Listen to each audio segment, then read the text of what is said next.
Hello, Lovelace, and welcome to today's English lesson. Now, today is going to be, I suppose, a shared writing session, but quite a tricky one, obviously, because we're doing it through video. So I'm going to use some of the ideas that you generated in our live session last week.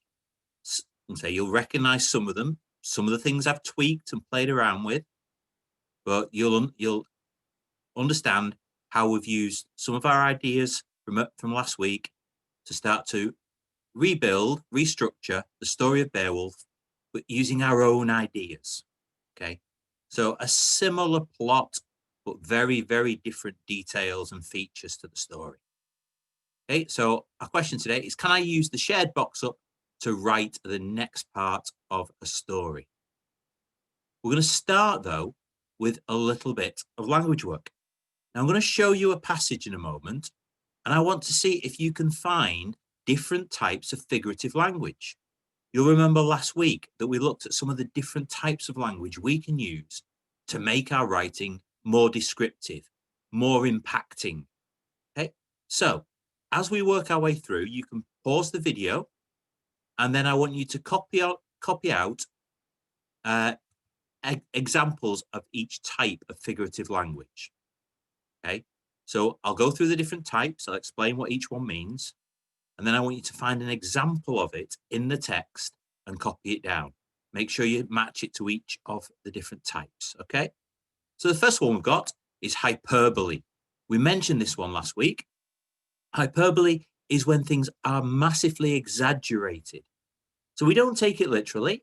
We don't believe exactly what's being said, but we use exaggeration as a way for us to realize that this is important. This is a large amount, or however it works. I've told you 1,000,000 times, don't do that. Okay? No, you haven't told me 1,000,000 times, but I realize that it's indicating I've been told a lot of times. Okay, so hyperbole is a big exaggeration to make a point, to help us recognize that that thing has been done quite a lot. Onomatopoeia. Let's see if you can find any onomatopoeia within the text. Remember, onomatopoeia is a word that sounds like the noise it's made. Two examples there, cuckoo and sizzle. Okay. Others, bang, splash, drip. So words that sound like the noise they make. Next one, a metaphor. So this is a word or a phrase that's applied to an action or an object and says it's something else. And similar to a metaphor is a simile, but in this case, we use the words like or as to compare one thing to another. Allusion. Now, this is a tricky one. This is an expression designed to call something to mind. So it doesn't say exactly what we're talking about. It's just a passing reference. It's just a mention, but it helps the reader picture something. Okay, so that's quite a tricky one. So it doesn't say exactly what it's talking about, but it'll mention something to make the reader think in a particular way. An idiom. Now, idioms are very tricky, especially if you're new to a language, because idioms are just phrases that have been passed on and don't have a literal meaning. So they don't actually mean the words that are written. It's just that phrase has taken on a meaning over the years, over generations. So examples here, to be over the moon. Now, a lot of us will know that to be over the moon means you're really, really happy about something. It does not mean that you're going over the moon. It's a phrase that people have grown up with, it's been handed down, and it means to be really happy. Or to see the light does not mean that you can see a bright light in the distance. To see the light means you've realized something, you've got the idea all of a sudden. Okay, so these are phrases that you just need to know. They don't mean the words that are actually written down. These are phrases that have been passed down to have a certain meaning. Personification. Now, if you like Beauty and the Beast, you'll know all about personification, because it's when an object or an animal or something other than a human is given a human characteristic. Okay, so in Beauty and the Beast, the fact you've got a candlestick that can talk, that's personification. If we give animals personalities or characters or behaviors that are normally just human, that is personification. Okay, so it's giving something the qualities of a person. And finally, alliteration. Okay, alliteration, as we know, it's when we see the same initial sound repeated 2, 3, 4 times. That can have a real effect on a piece of writing. Okay, so we've got 8 types of figurative language here, and we're going to read through a passage in a moment, and I want you to try and find an example of each of these. And on a piece of paper, just jot down the phrase or the word from the passage to match to each of these 8. Okay? Right, here's the passage. I'll read it through to you, follow it as well, listing out for some of those language types. Seb felt fear crawl up his spine as he cautiously tiptoed towards the lake. Crafty, sharply scaled crocodiles are known to inhabit these misty, muddy waters. Crunch. Another human skull snapped beneath his feet. Seb was playing with fire. He knew that crocodiles were dangerous. However, he had no choice. He had to be as brave as a Saxon warrior. Seb waded into the murky brown water. Was this Wonka's chocolate river? No, it smelled like rotten eggs. Suddenly, a humongous crocodile slithered from the lakeside and swam at 1,000,000 kilometers an hour. Seb saw the ripples in the water and caught a flash of the croc's eyes, which stood out like menacing table tennis balls. Seb's heart began a robotic hammer. I'm sure he could hear it. The croc was catching. He's a bullet, thought Seb. Sharp, triangular teeth closed on his legs, just as Seb grabbed the land with his hand. He rapidly turned around, and Cobra Kai kicked the croc in the head, whilst thick, mangled reeds twisted around his body like a helter-skelter. The croc retreated, and Seb breathed a huge sigh of relief. Okay, so those are the 8. If you need a reminder as to what they mean, just go back in the video. But I want you to find me an example of each of those within this passage. Okay? Right. Pause the video. Have a go at that. Okay. Now, here we go. Here's our grid that we've been building last week. Now, yours will look slightly different to mine. But here on the left, we've got the various sections of our story. And if you remember, the first thing we did was to break down the story of Beowulf and Grendel into these 5 sections, or more accurately, 4 sections, and then you wrote the nightmare. Then, towards the end of last week, I asked you to rewrite these, changing bits and pieces for your own version of the story. So coming up with a new hero, coming up with a new support character, coming up with a new location or time, monster, and so on and so on and so on. Okay, so that's where we all should be at now. Some of you I know haven't had a chance to upload your work, but I really, really hope you've got these ideas written down so you can work with them this week, because it's going to be a lot easier for those people who've already had a think about the changes they'd like to make in their story. Today, then, we're going to concentrate on the anticipation, on our opening paragraph or 2. Okay, so remember, this is all about setting the scene. It's introducing the support character, which for Beowulf was King Hrothgar, and sort of introducing the problem. Okay, now, following our discussion in the live lesson, I picked out a couple of things that I thought would be nice to include in my anticipation. Now, first of all, I apologize. I cannot remember which person introduced which bit, but one person suggested that Iceland, the Kingdom of Iceland, would be a really good place for our story to be set. Okay, we talked about dragons as being our monster of choice. We talked about a warrior queen, and so I did a little bit of research and found that for that part of the world, Astrid would be a good name. So I thought Astrid, the warrior queen, might be a good name. Okay? And she was generous and fair and defended her kingdom after the king's death. I thought that might be a nice twist as to how the queen took the throne and how she became the sole defender, the sole ruler of this kingdom. Okay. Now, as a way, instead of having Heorot as the Great Hall, I thought because we've got a fire-breathing dragon, it might make sense to have a stone castle to protect people. Because remember, in those days, most of the homes would be built of wood. And if you're a fire-breathing dragon, wood is probably not the safest place to be. So I thought, let's have a stone castle as a way to protect the villagers. Okay. When the castle is built, Astrid holds a feast for all, and it's very noisy. And similar to the Grendel story, the dragon, Unias, decided to call my dragon, Unias, attacks the village, burns all that's in its path, but most don't reach the safety of the castle. And the village lies quiet for 10 winters, for 10 years. Okay, so that's how I've started my story. But we now need to turn that into paragraph, into full sentences, into nice, clear text.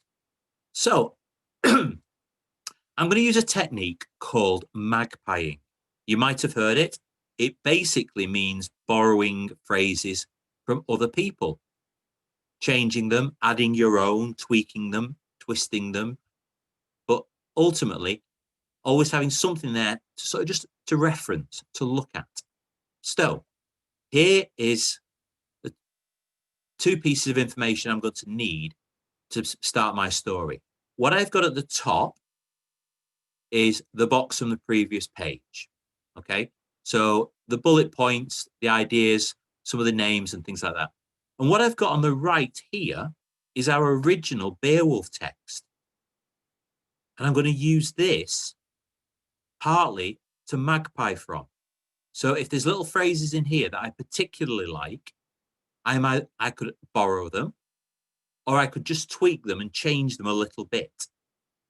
But it gives me a little bit of a structure. Okay, so this is the first part. And I'm going to use this to help me along. Now, normally I will be doing this on the whiteboard with you in class, and we will be talking our way through. So this is going to be new for me as well.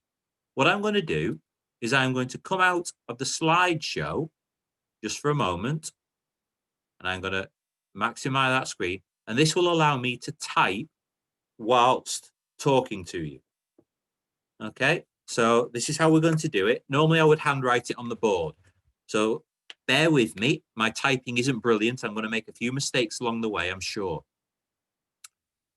But here we go. So from the blue box, I thought a way of introducing, remember, we're talking to warriors here. This is a story for around the campfire. So I've gone for join me and listen well. That might be a nice introduction to our story. This is not a once upon a time sort of bedtime story.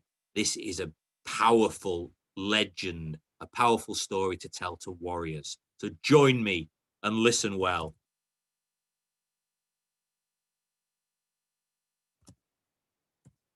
As I take you on a journey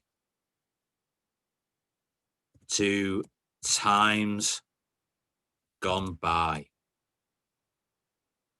Yeah. I mean, in the original Beowulf, we talk about a tale that has been told for thousands of years.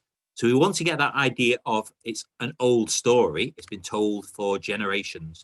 So I've gone for join me and listen well as I take you on a journey to times gone by. To the kingdom of Iceland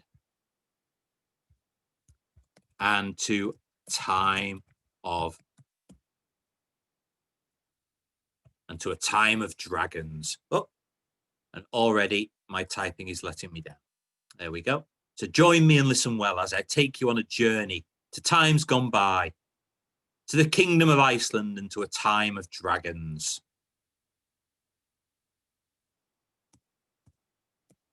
To a time of great feasts and even greater beasts. Okay, I used a little bit of rhyme there just to grab the reader's attention. Feasts and beasts.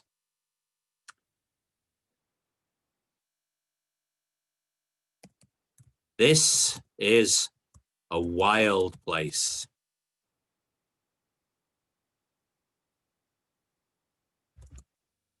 Yet nestling means to sort of settle sort of down, hidden away. Yet nestling in a deep valley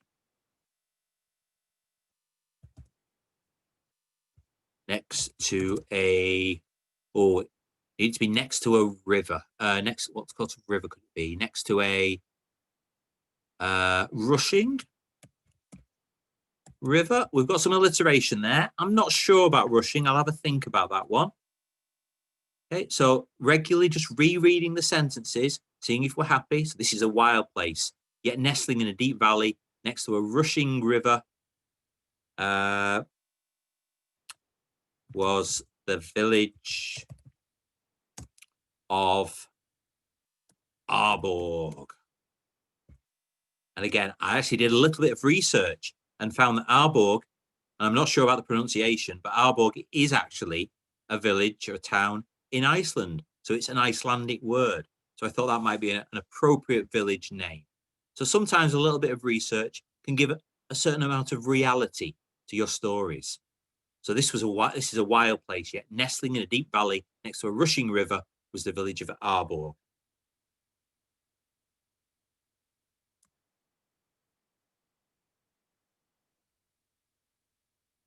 And I'm just going to add a little extra bit of information.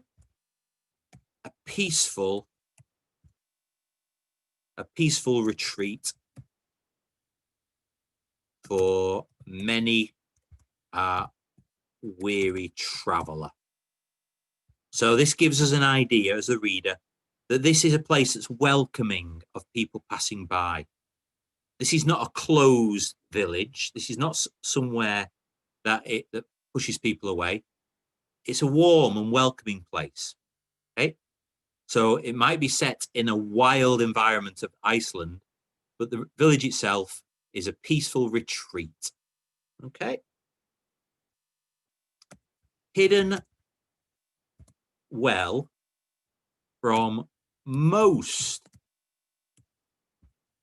enemies,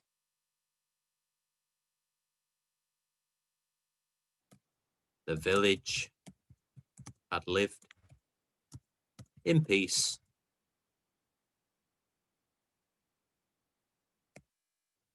until one cruel day.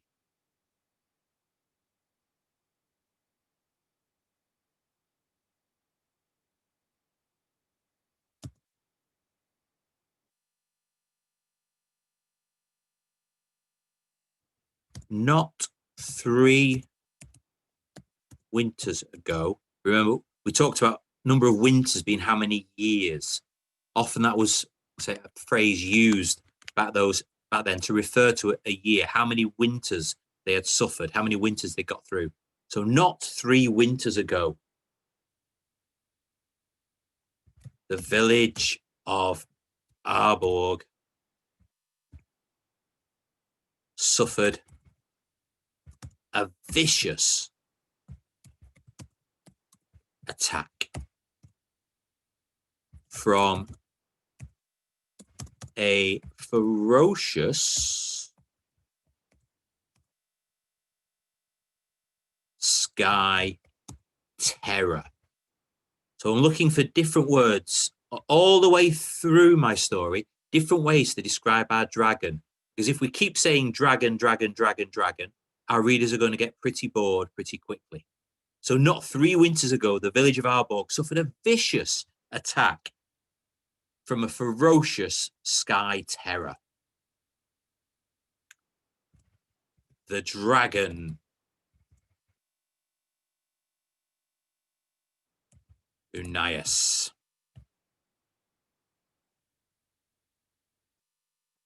The beast. And another word for dragon, instead of keep repeating the same thing. The beast had taken Árborg's king, the mighty Magnus. Again, another Icelandic name. A little bit of quick research to make sure that all the words we're choosing fit, they suit the story. Okay. The beast had taken Árborg's king, the mighty Magnus, leaving his widow, Queen Astrid, to lead and protect her people. Okay, so we've now set the scene. We now know who our support characters are. So we now need to understand why. So what is going on to sort of create this situation? Okay, so let's move on from there. As protection,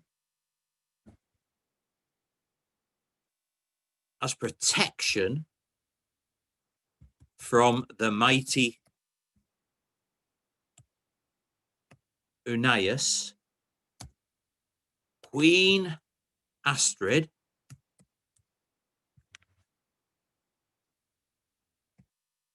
ordered, and I was thinking, what could protect from a fire-breathing dragon? So in the Beowulf story, it had been Heorot, that great hall that they hoped would protect them. I'm thinking fire-breathing, there may be a stone structure. So my thinking was ordered the building of a mighty. Actually, we've got too many mighties there. I don't like that, so I'm going to change that. The building of a. Oh, what should we have? Not mighty, of an impenetrable. Oh, impenetrable stone castle.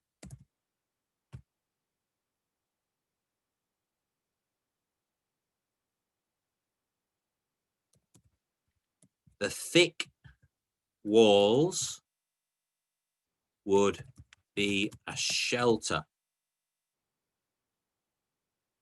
from the fire-breathing menace.